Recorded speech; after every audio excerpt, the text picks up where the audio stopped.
పెన్నుతో ఇంత పర్ఫెక్ట్‌గా డ్రా చేయగలుగుతారా చెప్పండి? నిజంగా గ్రేట్ కదా! ఇవాళ నేనైతే మా అమ్మ వాళ్ళ ఇంటి దగ్గర నేను ఒక డ్రెస్ తీసుకొనొచ్చాను. అదే నిన్న నా బర్త్‌డేకి కిరణ్ వాళ్ళు తీసుకున్నారు కదా! ఆ డ్రెస్ అయితే తెచ్చుకున్నాను యానివర్సరీకి వేసుకుందామనేసి. ఇంక నా దగ్గర అంతకంటే కొత్త డ్రెస్సులైతే ఏం లేవు. శైలక్క ఏంటి బీరువా నిండా నీ బట్టలే ఉన్నాయి. కానీ మళ్ళీ కొత్త బట్టలు లేవా అని అంటున్నారా? ఒక్కసారి వేసుకున్న బట్టలు ఆడవాళ్ళకి మళ్ళీ వేసుకోవాలనిపించిద్దా చెప్పండి? ఇంకా ఏదో ఒక రీజన్ వల్ల కొత్తవి కొనుక్కోవాలి అని ఆశపడుతూ ఉంటారు.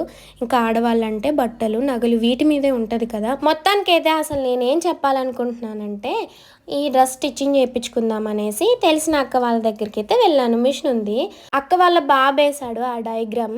నేనైతే చిన్నప్పుడు ఆ బాబుని నేనే ఎత్తుకునేదాన్ని, బాగా ఆడిపిచ్చేదాన్ని. ఆ బాబు వేశాడు డయాగ్రామ్స్. చాలా బాగున్నాయి. ఇంకా చాలా ఉన్నాయి లేకని చూపించలేదు. సో పెన్‌తో అంత పర్ఫెక్ట్‌గా అంటే నాట్ ఈజీ కదా! సో ఇంక నేనైతే అక్కకి శారీ కట్టాలనేసి నేను ఇంకా రెడీ అవ్వకతోలే చర్చి దగ్గరికైతే వచ్చాను. ఎందుకనంటే అక్కకి శారీ ప్రీ ప్లేటింగ్ చేశాను. సో తనకి ఇంకా రాదు. ఇంక నేనే కట్టాలనేసి వెళ్ళాననమాట. అక్కకి శారీ కట్టేసి నేను కూడా రెడీ అయిపోయాను. సోను, మోనునైతే రెడీ చేశాను. ఇంక మేము ఎవ్వరం రెడీ అవ్వకుండానే ఇంకా స్నానాలు చేసేసి చర్చి దగ్గరికెళ్ళాము.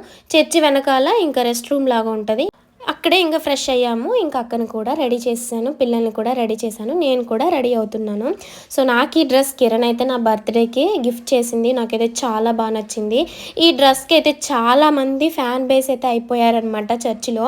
చాలా బాగుంది. ఎందుకంటే చర్చి తరపున సో వైట్ కలర్ అందరూ ఇష్టపడుతూ ఉంటారు కదా! చాలా బాగుంది అనేసి అని అన్నారు.